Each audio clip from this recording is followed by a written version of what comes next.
Talking about is format and presentation. It has to do with the principles. But going more in depth, chapter I want to focus on is just format and presentation.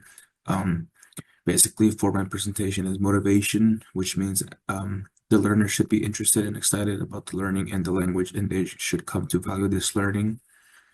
Then is four strands. A course should include a roughly even balance of meaning-focused input, language-focused learning, meaning-focused output, and fluency activities. And then we have comprehensible input. There should be substantial quantities of interesting, comprehensible, receptive activity in both listening and reading. Then we have fluency.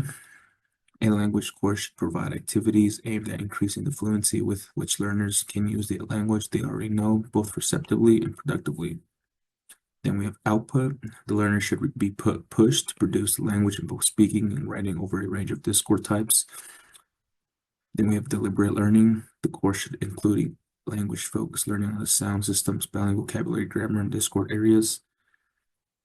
Then time on task, as much as possible, should be spent using focus on the second language. Depth of processing, which means learners should process the items to be learned as deeply and as thoughtfully as possible. Then we have integrative motivation. Basically means the course should be presented so that the learners have the most favorable attitudes to the language, to users of the language, to the teacher's skill in teaching the language and their chance of success in the learning language. Then we have I think learning preferences, and that means there should be opportunity for learners to work with the learning material in ways that most suit their individual learning preferences. And I think that format presentation is important because about in terms of how they are it basically means that in terms of how the way learning materials are designed and teaching methods are used and can greatly affect how well people learn the language. And so I think format presentation is important in that aspect. And some points that why format presentation is important is because clarity and accessibility. Basically, ELOs may have different levels of skill in the language, so it's important to make materials clear and easy to use, talking about format. And simple layouts, well-organized text, visuals like pictures, charts, icons, can help make the content easier to understand. If the information is messy or confusing, students might struggle to focus on learning the language. A clear and organized format makes it easier for them to follow and understand the material. Another point is supporting language learning. Basically means the way materials are presented should help students build their skills step by step. This can include things like using color coding, definitions, or examples to show how language works in different situations. These methods give students clear visual ways to understand difficult ideas. A well-organized format can also show how tasks get more challenging as the students' language skills improve.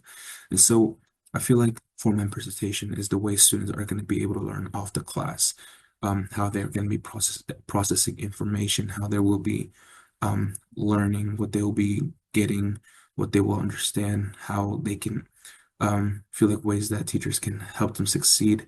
Maybe the teacher's just maybe doing notes, like notes and then worksheets, notes, worksheets.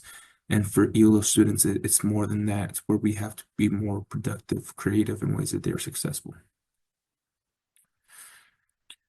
Um, how does it impact ELO specifically? Format presentation can be effective for students. I, for once, can talk about being an ELO student and how visuals, hands-on activities, graphs, all these pictures that could help me as an ELO student learn better.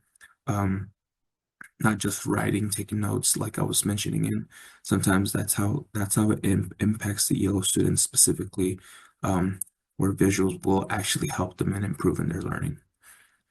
How does it impact the class as a whole? Um, there needs to be ways where students have to think critically and where the lessons, the course has to be even. So basically, sometimes there will be times where we have to take notes, where we have to write down things. But like I said, it can be balanced out, and where the whole class is getting something, each of them can learn in their own way.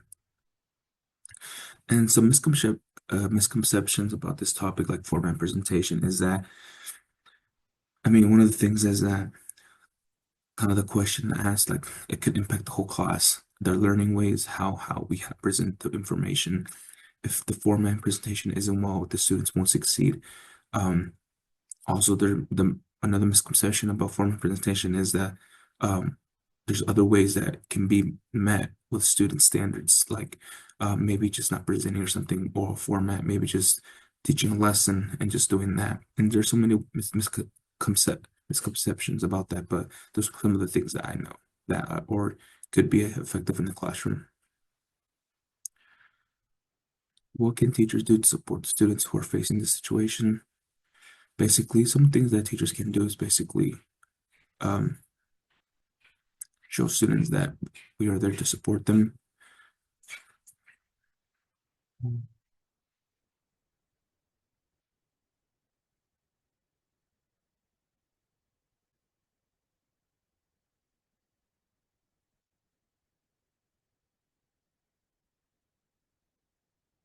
To also basically, sorry about that, to also basically have the teachers be in ways where they are there to support, give resources where the students will be successful, where they can be themselves, have a welcoming environment.